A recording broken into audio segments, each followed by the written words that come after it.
Yo guys, welcome back. My name is Nathan and today I'm going to be ranking and previewing the best free agents for the 2020 NHL offseason. Now we have just one more month to go in this NHL season, and although it might be a little bit early to look at potential free agents, that's exactly what we're going to do in today's video. We'll be looking at each and every single position in hockey and seeing the best potential free agents for this 2020 offseason. So, who do I see as the best free agents in this free agent class, and where will the big stars end up signing? Watch till the end for all my rankings and opinions, and of course hit that big red subscribe button if you're new. Now, as I said before, we're going to be looking at every single position to see what the best free agents might be. Now, starting us out in the center position, one that is fairly weak in my opinion. Although there's a couple of guys that would be pretty solid middle six players, the center depth is really not there this year. Now, it would have been a much different story if Nicklas Backstrom somehow was unsigned and went into free agency, which was unlikely to start out with, but was still a possibility. Now, with him signed, though, it is pretty much bare bones. For the center group, you have Derek Brassard leading it off, I guess. You also have Erik Haula, who's mostly a winger, but I think he will get re-signed by the Florida Panthers. And you also have Carl Soderberg. Really not anything, especially when it comes to UFAs at center. Now, the price will fluctuate from all three of these guys. I think Erik Haula, if he were to go into free agency, would get the most. But you also have Derek Brassard, who's having a great year with the Islanders. I could see him getting 3.5, maybe even 4 million if some team is crazy enough to give it to him. And you also have Carl Soderberg, who's not having the greatest year with the Coyotes, as you can tell right now. But Soderberg is a guy who still has valuable experience and has been in the league for a while. Even though he is older, I think he'll probably get a 1, maybe 2-year deal at $3 or $3.5 million. But that's about it. The center group when it comes to UFAs is just not all that impactful. Now, the UFA group when it comes to centers is not all that great, but it is just completely different with the potential RFAs in this class. Now, RFAs most of the time are not going to be signed by other teams, but it is always interesting to see what RFAs are out there, and the center group does not disappoint. You have the likes of Matthew Barzal, Max Domi, Pierre-Luc Dubois, Anthony Cirelli, the Strome brothers, and Ryan and Dylan Strome, Jared McCann as well. A lot of very valuable centers on the market there, and although, again, they're not going to be in actual free agency, they will still be protected by their teams. There is always some interest there. We saw almost how the RFA floodgates opened last year with the Sebastian Aho situation, and there's a couple other potential guys that almost got offer sheeted. That could be an interesting story. Maybe Max Domi potentially as well. That's a situation where, although the UFAs kind of suck, the RFAs will be a lot more interesting to keep up on. And although the center UFA group kind of disappoints, the winger UFA group is a lot better and a lot more interesting. Now you have the likes of Taylor Hall from the Arizona Coyotes, but you also got some amazing other guys too. Evgeny Dadonov, Mike Hoffman, Mikael Granlund, Tyler Toffoli potentially, Craig Smith, Vladislav Nemestikov,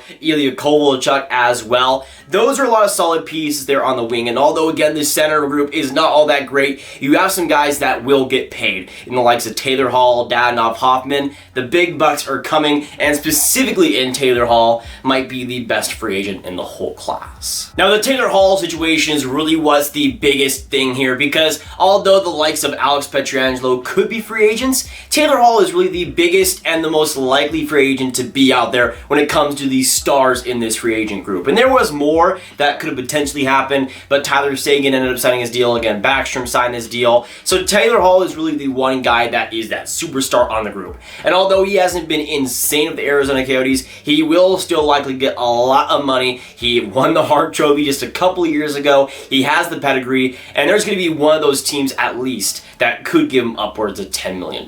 It could be that high. Now, I'm not sure there's going to be all 31 teams lining up to get Taylor Hall at $10 million, but I think there will be a lot of teams at least interested in getting him. You have teams like the Calgary Flames, the Colorado Avalanche, Dallas Stars, who will have cap space this offseason, and maybe even potentially the Philadelphia Flyers as a fit. But Taylor Hall is a guy that I could end up seeing being signed in like August, because I think he will hold out a lot. He'll want to make as much money as possible. He has the same agent as Mitch Marner, and we all saw how that ended up. So I think Taylor Hall will try to maximize his value, but at the same time, there will be one team that eventually ends up signing him. But you'll also have a lot of wingers who are more in the 5 to 6 million area. You have Dadonov, who I think will be around 6.5, Mike Hoffman, who could even challenge for 7 million, but you also have options like Tyler Toffoli, who probably won't go for more than 5.5, if 6 million. And you also have Mikael Granlund, who I think would do an excellent job. Same thing as Craig Smith. Both will be free agents after this year. Now, in terms of players that will get re-signed, I think Dadonov is a guy that more likely than Hoffman would be re-signed by Florida. And you also have Tyler Toffoli as a potential option. And especially if Vancouver were to make the playoffs, I could see that being a potential re-signing. And you also have the Craig Smith and Mikael Granlund situations in Nashville. They're a team that could make the playoffs this season. And with the way Mikael Granlund is playing, I'm not sure if he leaves the Preds at this point.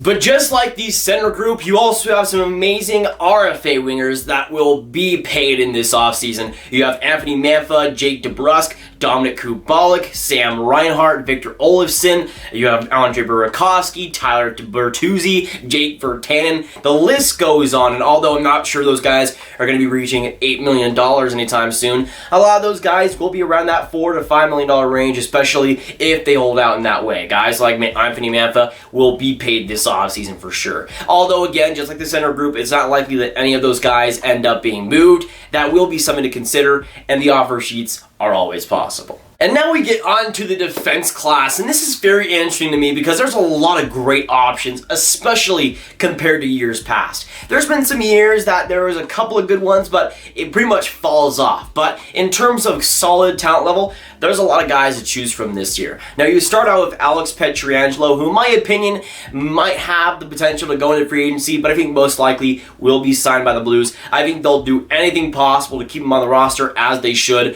whether it's trading a guy like Justin Falk or just unloading a couple of guys. Priority number one is Alex Pietrangelo, but if he were to go into free agency, I could see him potentially getting upwards of $9, maybe even $10 million.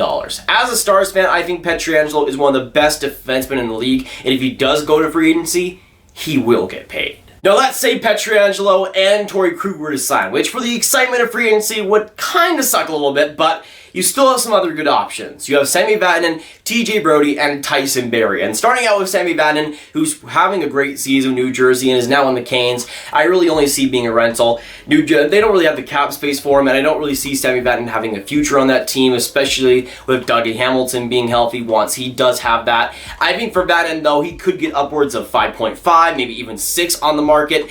I could see that happening with how good of a year he's having, and with how young he is also. I could see him getting a pretty hefty pay raise. But you also have TJ Brodie and Tyson Barrie, who I think will get about the same amount of money. TJ Brodie, who's having a pretty great year and pretty sneakily too, I think could get upwards of 5, maybe even 5.5 on the market. And you also have Tyson Barrie, who's in a different situation, not having the greatest year, but in terms of offensive puck-moving defenseman, is one of the best out there, and I think will also get paid in that respect. I'm not sure if it'll be as much as Brodie, but I could see about a $4 million contract as well. Either way, these defensemen will get paid and are the top in their classes. And also, the RFAs are not bad either. And the top defenseman when it comes to RFAs this year is certainly interesting, because when it comes to potential to possibly being offer treated, I could see a lot of these guys having some possible interest. Now, you have Tony DeAngelo, Vince Dunn from the St. Louis Blues, Mikhail Sergachev from the Lightning, and Ryan Pulock and Devon Toews from the New York Islanders. Those are the 5 top ones in my opinion,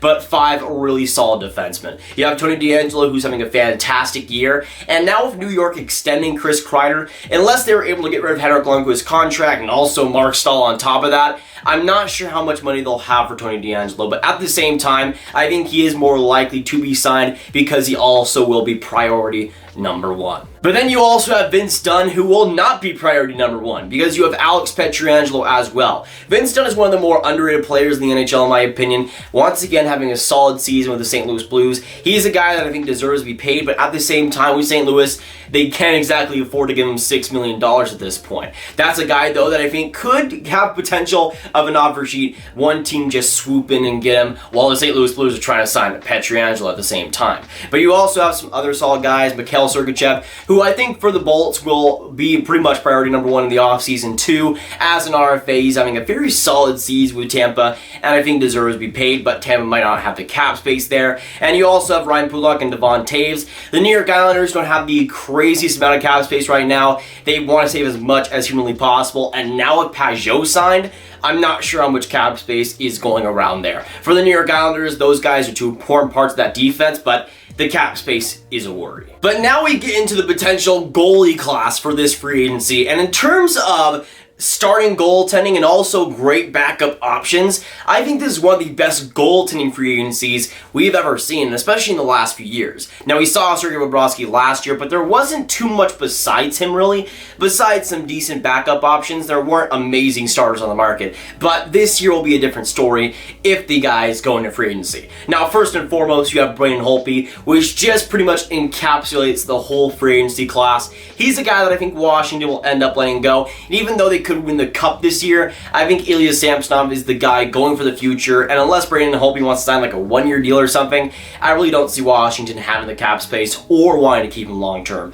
You also have some solid guys like Robin Lehner, who for the Vegas Golden Knights might end up staying, but at the same time I think is more of a rental backup option right now, and again, will get paid in free agency, I think. But you also have some great other options who are playing more of the backup role this year. Anton Khudobin, who has the best save percentage in the entire league when it comes to games played to as well, is up there for sure, having a great year with Dallas. You also have Thomas Greiss, who's having a solid year with the New York Islanders, and likely won't be kept by the Islanders either. And you also have Corey Crawford, who I'm not sure what's going to happen there because they already traded Robin Lehner, so I think more likely than not, Corey Crawford might end up staying, but at the same time, is having a pretty decent year with a bad defense, and will also be paid because he's Corey Crawford. Now, the RFA goalies also do not disappoint. Just like the UFAs, it is very, very strong. They have some good options that could be in the Calder nominees this year. You have Tristan Jarry, Mackenzie Blackwood, Elvis Merzlikins as well, but some great other options like Alexander Georgiev. You have Matt Murray as an RFA. You have Jonas Korpisalo as well. Now, Korpisalo, I see staying. Same thing with Tristan Jarry. Mackenzie Blackwood, I think, is staying 100%.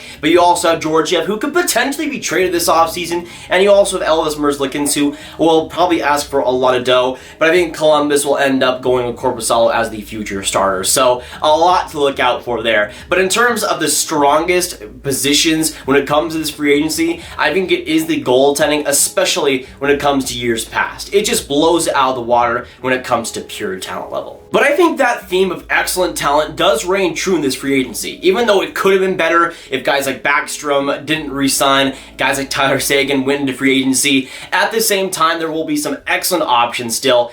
Unless you're looking for a center, there will be a lot of good options in the market, and those guys will get paid. Even though I think Braden Holtby will not get as much because of a guy like Sergei Bobrovsky, at the same time, there will be a lot of money thrown around. I think this is kind of in the above average when it comes to free agency classes. I'm not sure if it's the best of all time, but it's not going to be a 2016 where all these guys are terrible in a year. I think there will be some great options, and especially if you're looking for a goaltender, there will be a lot of great options to choose from. But that'll be it for today's video. Thanks so much for watching, boys. If you guys enjoyed or just stopping by, make sure you hit that subscribe button, hit that like button, and of course, hit that notification bell if you haven't already. Comment down below your thoughts on my picks, what you agree and disagree with, and who you think are the best 2020 free agents. Make sure you share this video with your friends. Get the 2020 free agency hype out there, boys. And also click on this card right here to watch all of my NHL predictions and picks videos right in one playlist. My name is Nathan, and today, I'll see you guys next video or stream. I don't know why I said today, but I'm still going to roll with it. Goodbye.